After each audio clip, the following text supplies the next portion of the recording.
The wind cut through the valley like a sharp knife, whipping snow across the jagged peaks of the remote mountains. Mara, the elderly woman, trudged slowly through the knee-deep snow, her breath visible in the icy air. Every step was a battle, and every gust threatened to knock her off her fragile feet. Behind her, her two daughters, Lyra and Sela, struggled to keep up. The younger girl's fingers were red and stiff, and the older one stumbled frequently, exhausted from the long journey.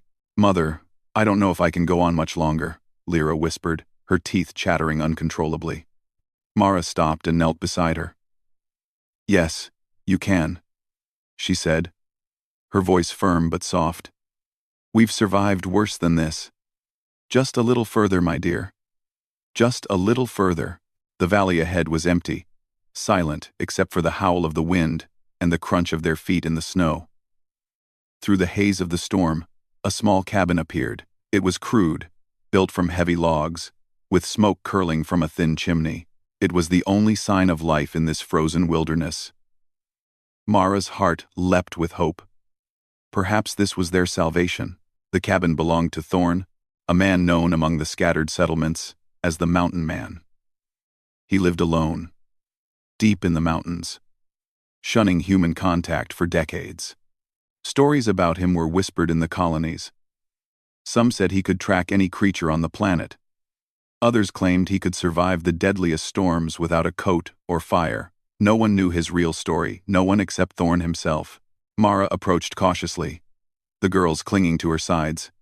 She raised her hand to knock, but the door opened before she could. A tall man, his hair streaked with gray and beard unkempt, stood in the doorway. His eyes, sharp and piercing, studied them like a predator examining prey. "What do you want?" he asked, his voice deep and rough. "Shelter, please," Mara said, bowing slightly. "For me and my daughters. We've been traveling for days. There's a storm coming. We have nowhere else to go." Thorn studied them silently. The wind tugged at his coat, but he did not step aside. His eyes lingered on the girls, their small faces pale from cold, their clothes torn and soaked. Something stirred in him, a mix of suspicion and curiosity. Humans, he thought, were weak, fragile.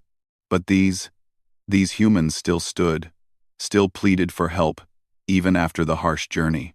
"Inside," he finally said, stepping back. "Quickly. Don't let the snow in." Relief flooded Mara's face. "Thank you, sir," she whispered, bowing again. The girls followed, shivering. As Thorn shut the door behind them, the small cabin smelled of smoke and pine. Simple but warm, a fire burned in the stone hearth, casting flickering shadows on the walls. Thorn gestured to a bench near the fire. "Sit," he said. "I'll get you some water." Mara and her daughters sank onto the bench, exhausted. Their legs ached, their hands were numb, and every muscle in their bodies screamed in protest. Mara looked at Thorn, trying to read his face. He was tall, strong, and his presence seemed to fill the small cabin. His eyes were wary, but not unkind. "You've traveled far," Thorn said, his voice softer now. "Where are you from?" Mara hesitated. She did not want to reveal too much about their journey. The colonies were not always friendly, and survival often depended on secrecy. We are from a settlement in the south," she said carefully. "We were forced to leave. There was trouble. We need safety." Thorn nodded slowly. "Safety is scarce in these mountains. You know that." "Yes," Mara replied. "We know, but we have nowhere else to go. Please, we beg you." Thorn was silent for a long moment, watching the storm rage outside. The wind rattled the cabin's logs, and snow pressed against the windows like the world itself wanted them gone. He could feel the cold seeping into his bones, but more than that, he felt a strange pull toward these humans. He had lived alone for so long that he had forgotten what it meant to care for others. And yet, he cared. "All right," he said finally. "You can stay the night, but you follow my rules." Mara's heart leapt. Thank you so much." "First rule, you survive here by following my instructions," Thorn said, his eyes narrowing. Second rule, no wandering outside when the storm hits. Third rule, you earn your keep.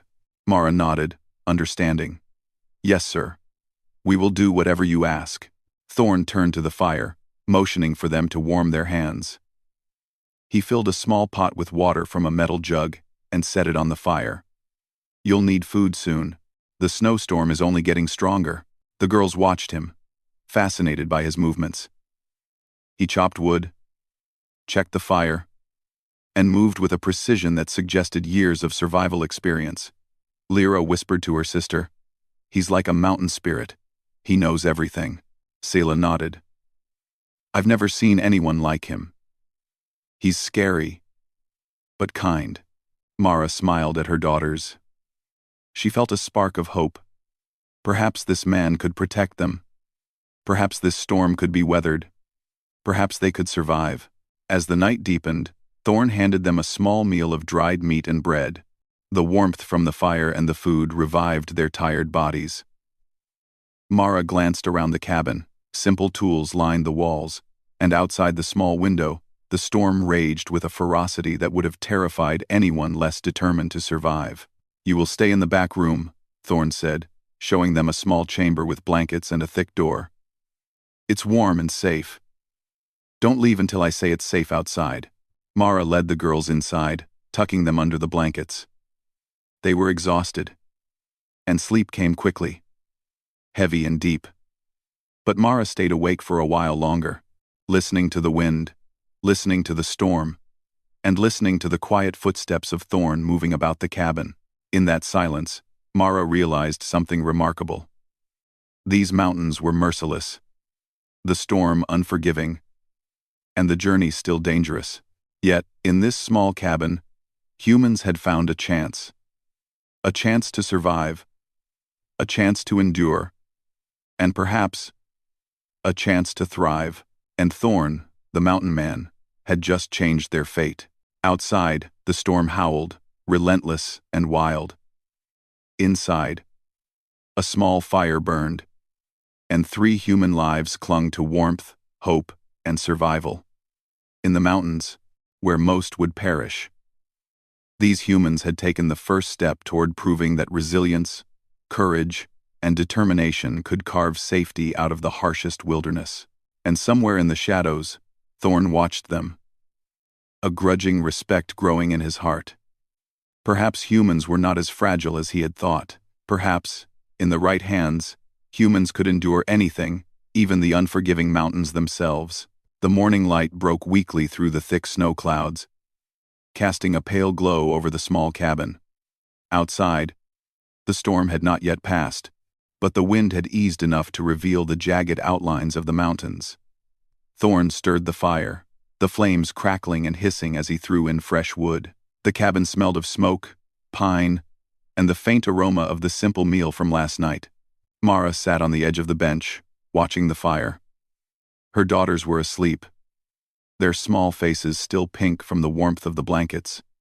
She felt a strange sense of calm. For the first time in days, they were safe, at least for now. But Mara knew safety was only temporary. Thorn, despite his quiet protection, was a man shaped by harsh survival. If they wanted to remain, they would have to earn his trust. "Wake up," Thorn said suddenly, his deep voice echoing in the cabin. Mara jumped, startled. He had already moved to the doorway, looking out at the snow. The girls stirred, rubbing their eyes and yawning. "Time to learn how to survive," he said. "You can't stay here just because I let you in. This mountain is alive, and it doesn't forgive weakness." Mara nodded. "Yes, sir," she said quietly. The girls glanced at each other nervously. Thorn led them outside, where the snow crunched under their boots. He handed Mara a sturdy walking stick, and each girl got a small knife strapped to her belt. The wind bit at their faces, but the sky was clear enough for them to see the steep cliffs and hidden trails surrounding the cabin. "First lesson," Thorn said, "is observation. Everything you see, everything you hear, it can save your life. Look around. What do you notice?" Lyra squinted, trying to focus. "The rocks. Some are loose. And the trees. They are bent by the wind. Good, Thorn said. The loose rocks can make a trap if you step on them.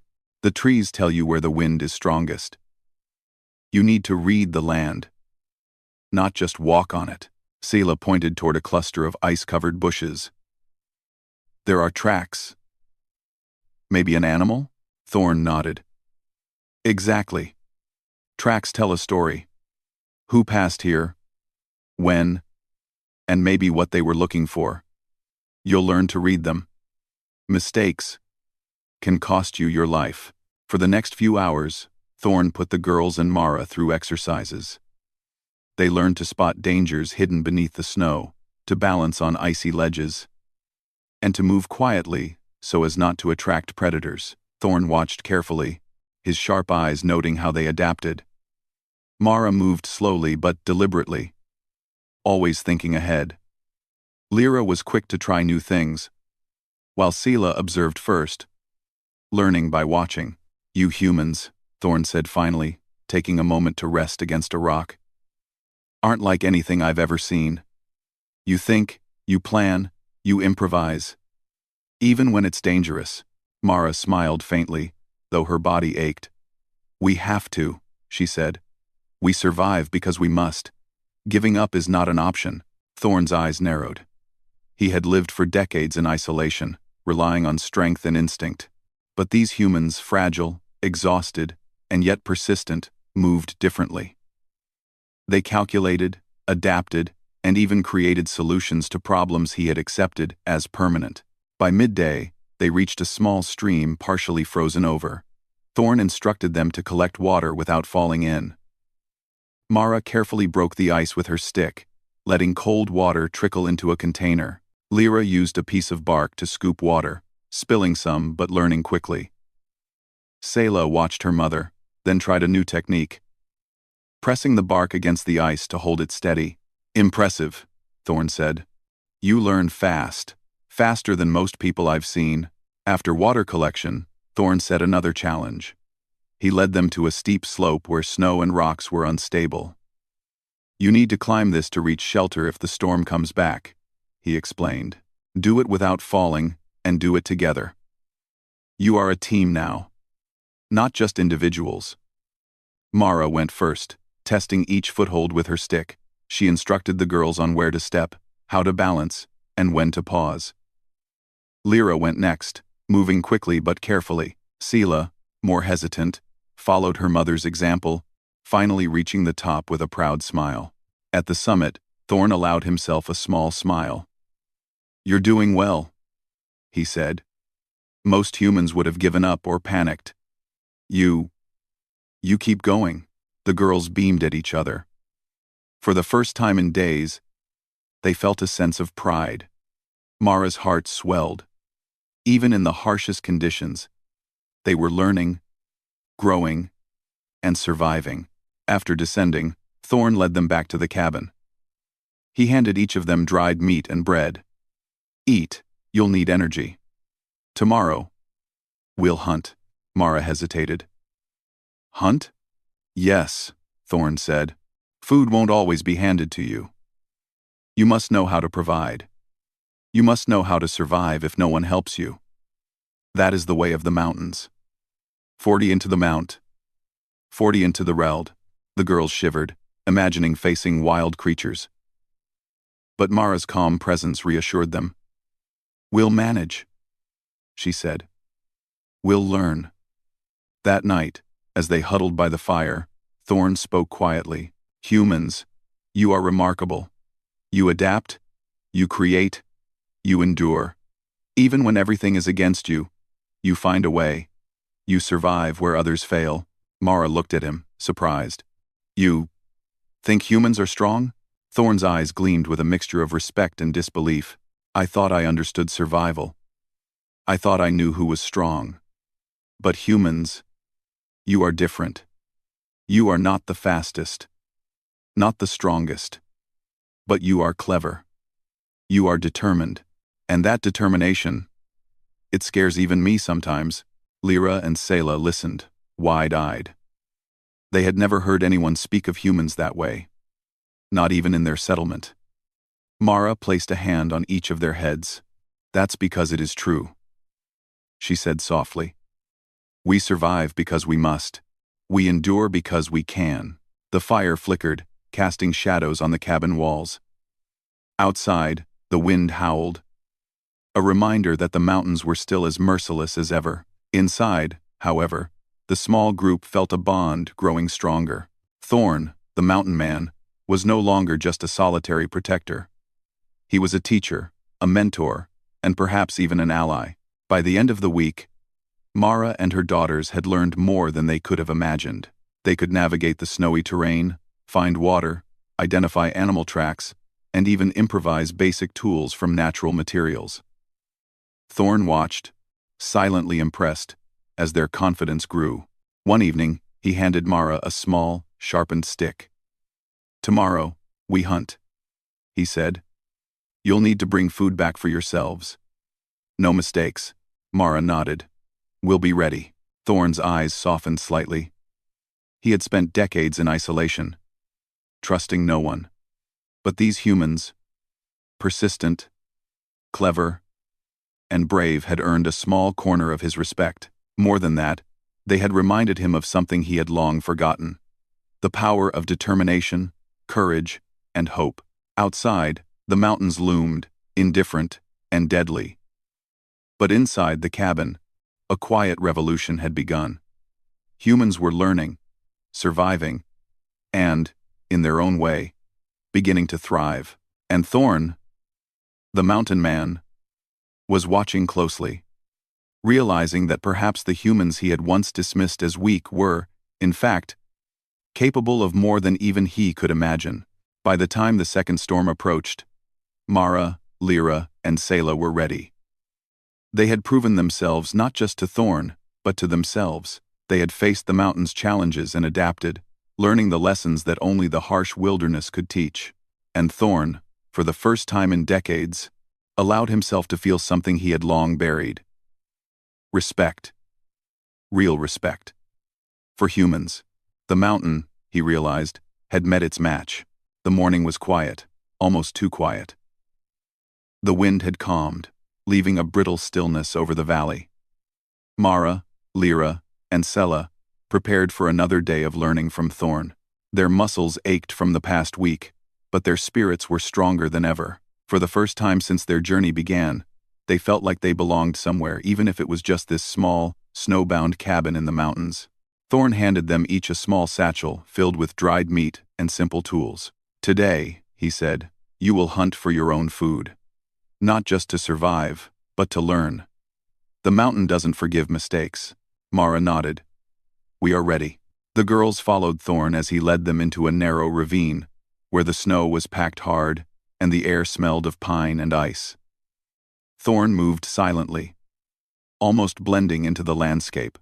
The girls tried to mimic his steps, careful not to slip or disturb the snow too much. Hours passed with little success. The mountain was quiet, almost eerily so. Lyra spotted faint tracks in the snow, too large for any deer they had seen, and moving with a strange rhythm. "Mother, look," she whispered, pointing. Thorn knelt to inspect the tracks. "Not a creature we see often," he murmured. His eyes narrowed. "Be careful. Whatever this is, it's dangerous." Selah shivered but followed closely.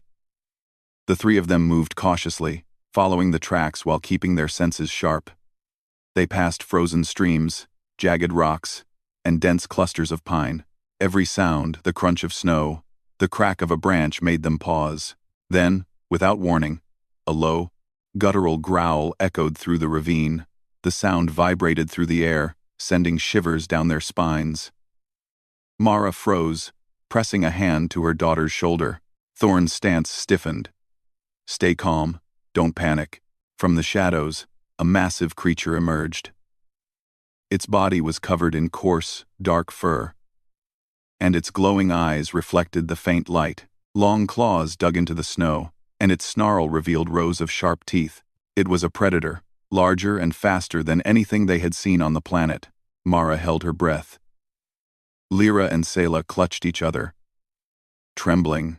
Thorn stepped forward, putting himself between the creature and the women. "Move slowly," he ordered. "We don't want to provoke it." The creature snarled again, circling them. Its gaze was fixed on the humans, calculating, intelligent. It had hunted alone for years, and it saw them as prey. But humans, Thorn thought, were clever. He had seen it before they could survive where instinct alone might fail. "Use your brains, not just your strength," Thorn whispered to Mara. "Distract it. Lead it away from the girls." Mara nodded. She took a deep breath and reached for a small flare she had noticed in Thorn's pack the night before. Holding it high, she waved it toward a group of rocks. The creature's eyes followed the movement, and it lunged toward the light, snarling. "Now!" Thorn shouted. He grabbed a branch and swung it to create noise, startling the predator. Lyra and Sela followed Mara's lead, picking up small stones and throwing them to the side. The creature paused, confused by the sudden barrage of movements and sounds. Mara whispered to the girls, "Follow me. Stay low and move behind the rocks."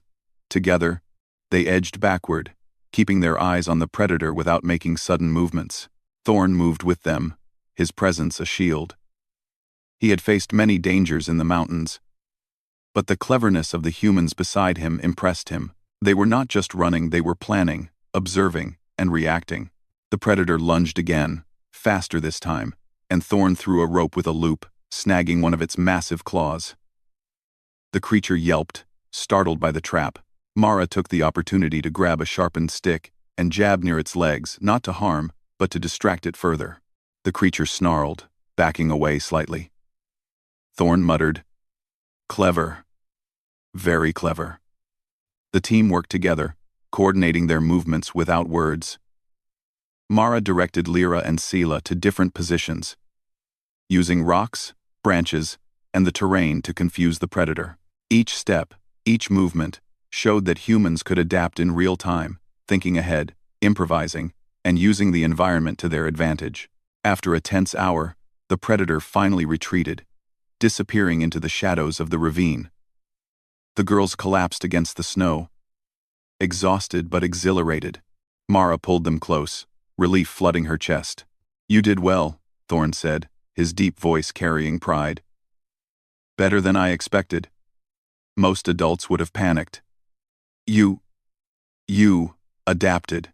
Lyra looked up at him, wide-eyed. We scared it away?"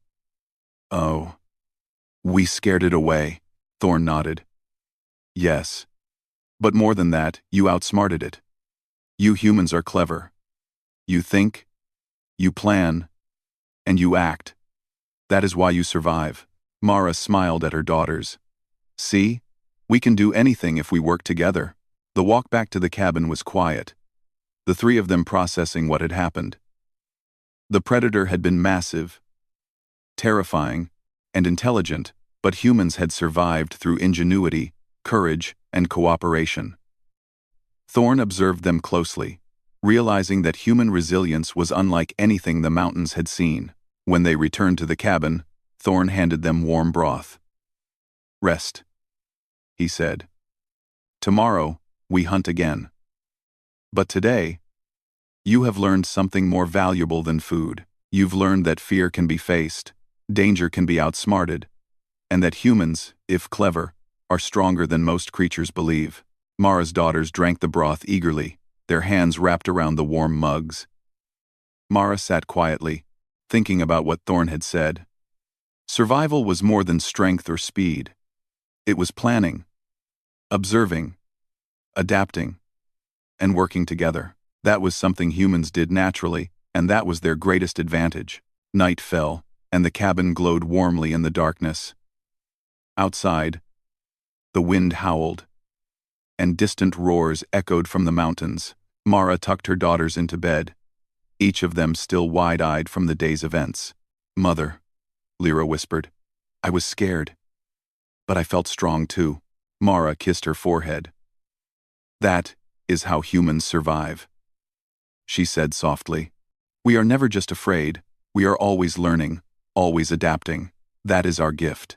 Sela yawned and snuggled closer. I want to be like the mountain man, she said sleepily. Strong and clever. Mara smiled. You are already on your way. Remember today. Remember how we faced the predator and survived. That is just the beginning. Thorn sat quietly by the fire, sharpening his tools. He watched the women, the daughters, and the firelight dancing on the walls. For decades, he had believed survival depended on strength, instinct, and solitude. But these humans, they had taught him something different. They were not just survivors. They were thinkers, planners, and learners. They were capable of turning fear into action, danger into opportunity. They were extraordinary. The mountains were still dangerous, and the predator was only one of many threats in this harsh world.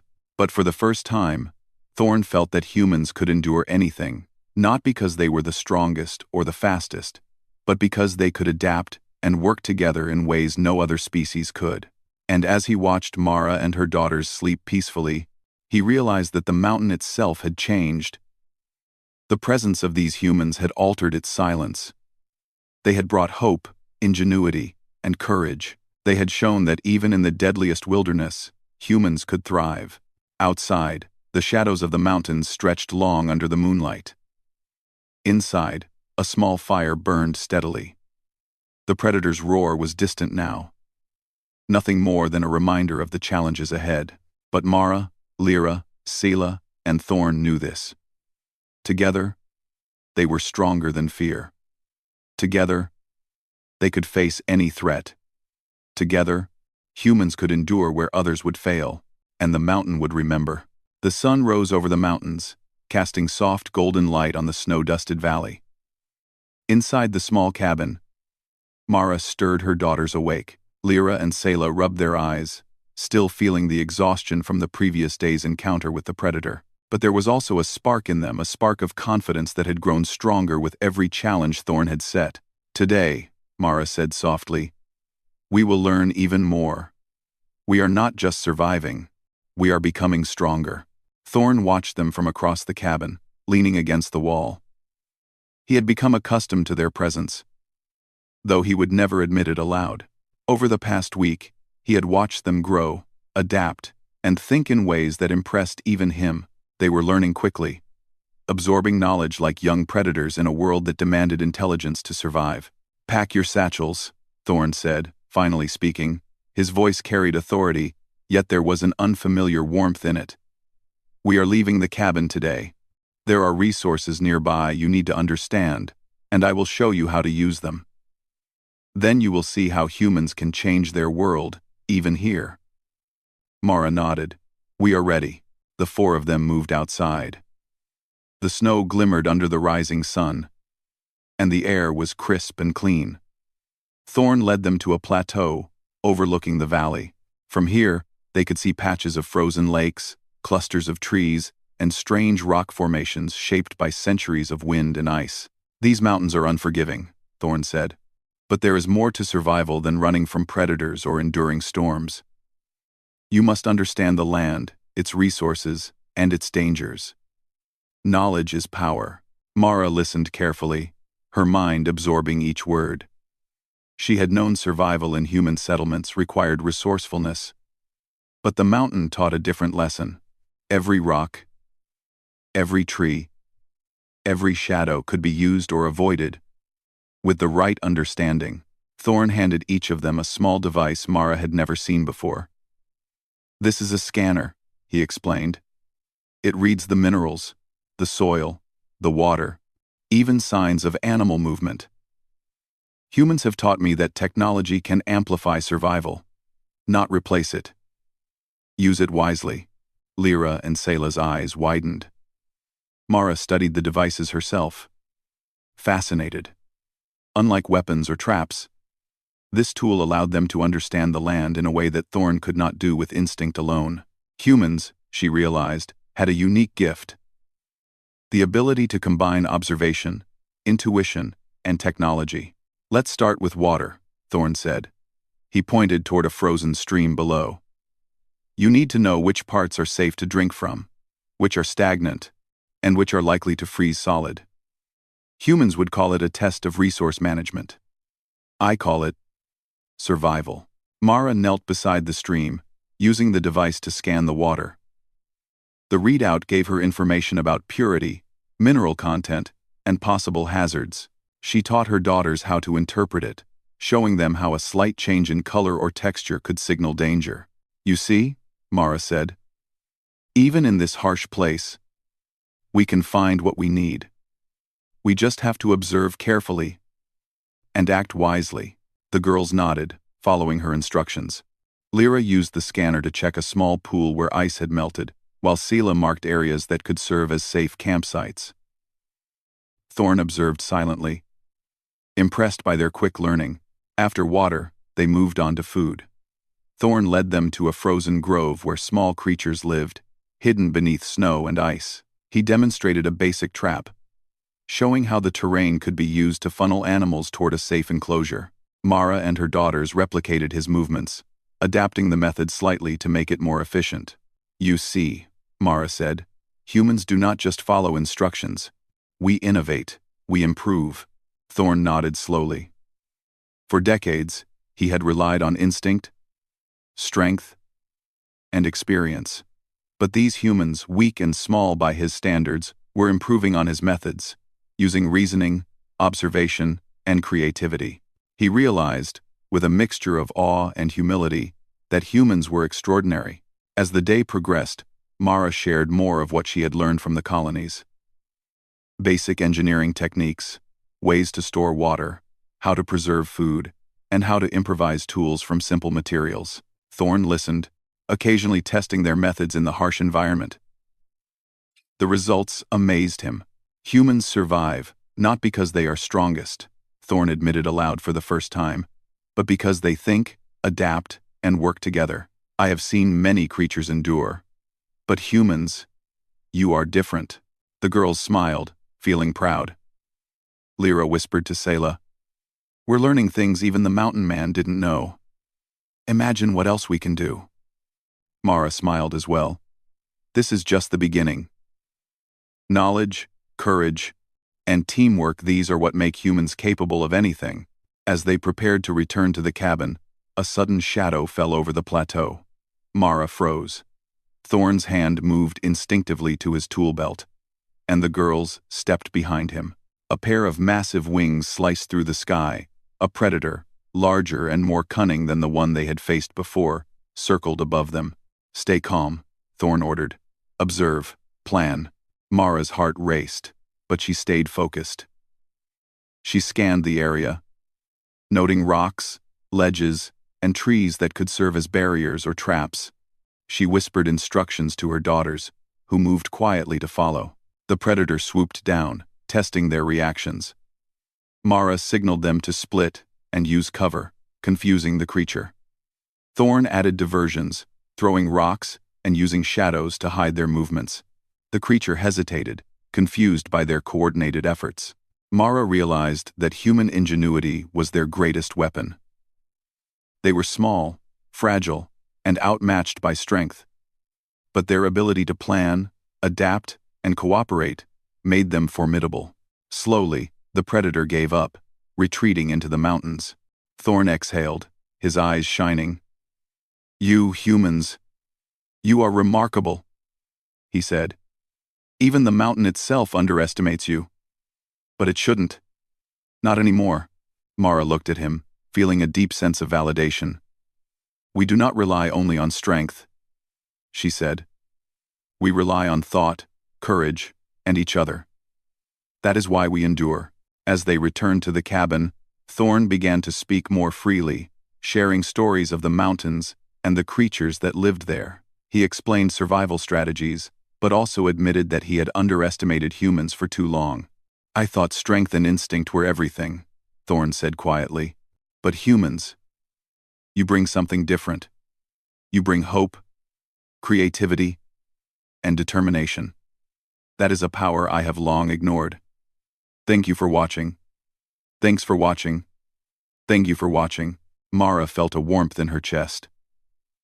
The harsh mountains had taught her daughters lessons in courage. And now Thorn himself was learning a lesson in respect and humility. Humans were not just surviving, they were changing the world around them, even in the harshest wilderness. By the time night fell, the cabin was filled with warmth, laughter, and conversation. Mara, Lyra, and Selah shared their thoughts on the day, and Thorn listened, fascinated by their insights.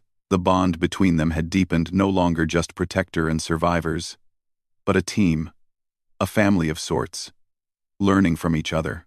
Thorn finally admitted something he had never voiced aloud. Humans had changed his perception of life in the mountains. Their courage, resourcefulness, and ingenuity had proven that survival was not just about strength, it was about thought, adaptation, and unity.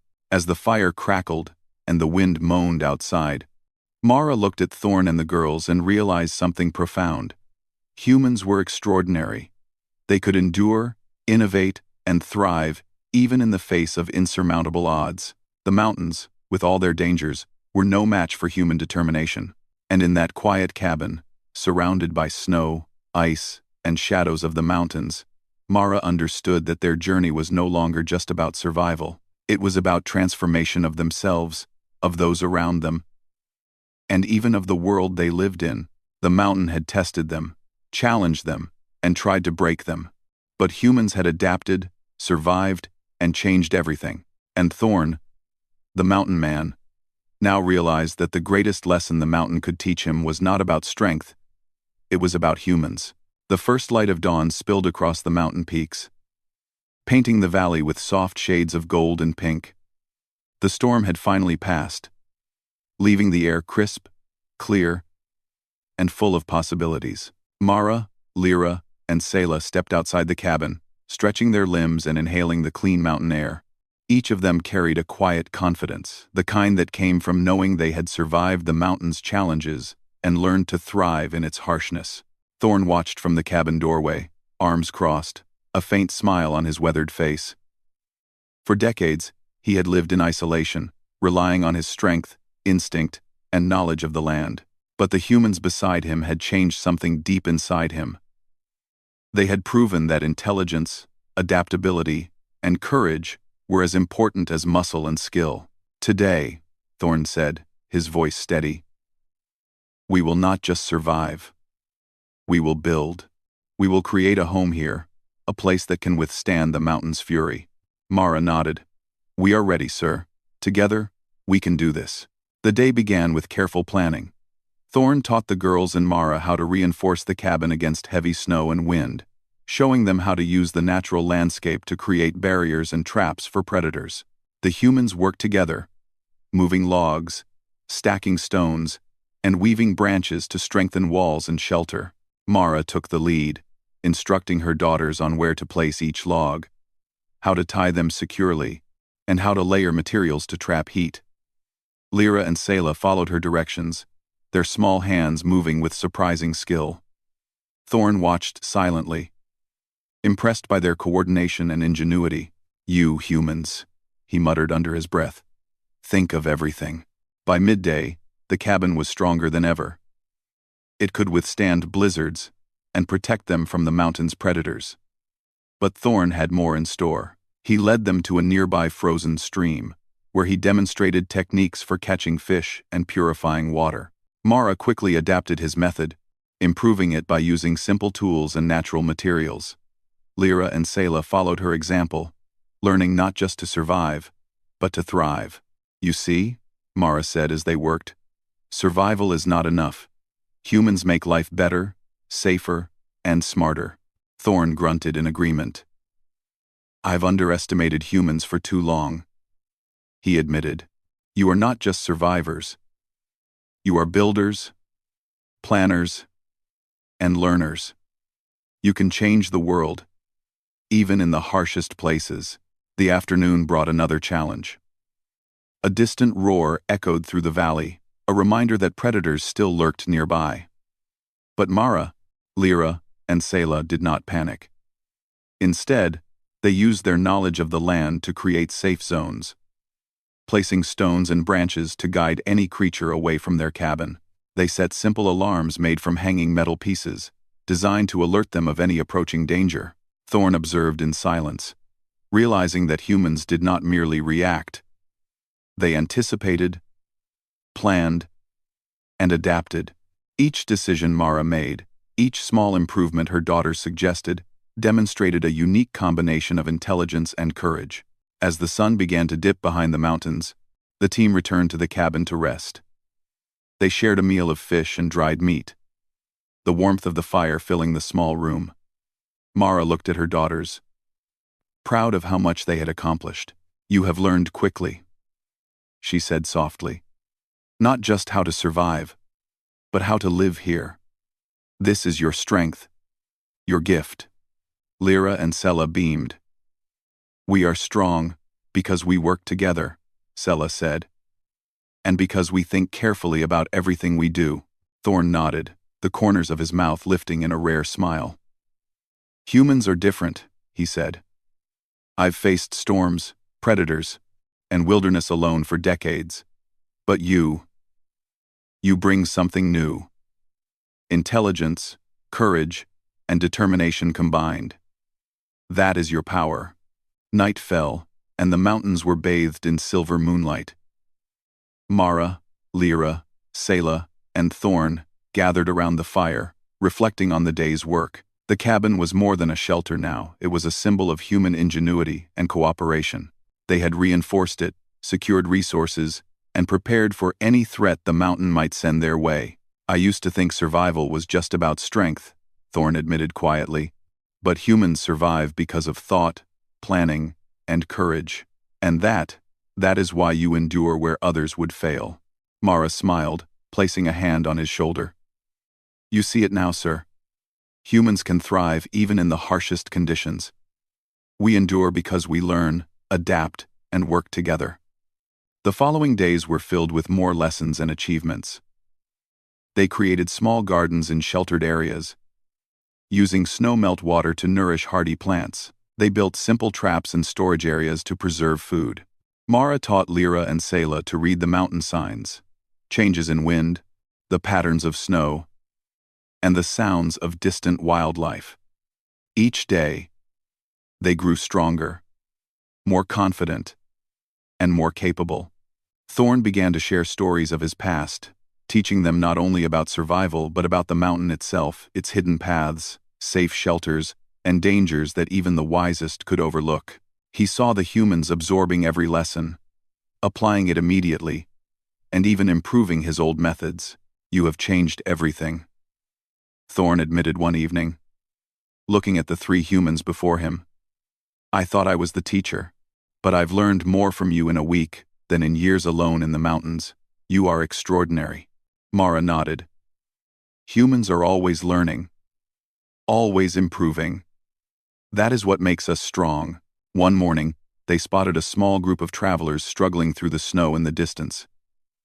Mara, Lyra, and Sela quickly prepared the cabin to receive them. When the travelers arrived, exhausted and fearful, Thorn stepped back, letting Mara guide them. She offered warmth, food, and advice, teaching them basic survival skills she had learned from Thorn and improved upon. The travelers looked at Mara, Lyra, and Sela in awe. "How did you survive out here?" one asked. Mara smiled. "We survive because we think. We work together, and we never give up. Humans endure where others fail." Thorn watched silently, proud. The humans before him were no longer just survivors, they were leaders. They had taken the lessons of the mountain and turned them into a source of hope for others. As the weeks passed, more travelers and settlers arrived. Mara, Lyra, Sela, and Thorn helped them adapt to the mountains, teaching them the skills that had saved their lives. Slowly, a small community began to form, a place where humans worked together, learned from one another, and thrived despite the harsh environment. The cabin that had once been a lonely refuge became the heart of this growing settlement. Humans, who had once seemed fragile and vulnerable, were now the dominant presence in the valley. Their ingenuity, courage, and determination reshaped the mountain itself.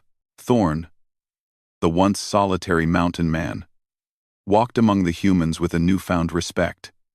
He had spent decades believing survival depended only on strength and instinct. Now, he understood that humans had a unique power, the ability to adapt, learn, and thrive even in impossible conditions. One evening, Mara, Lyra, Selah, and Thorn stood on a ridge overlooking the valley. The sun set behind the mountains, casting long shadows across the snow. Below them, the small community moved with purpose, gathering resources, building shelters, and learning to endure.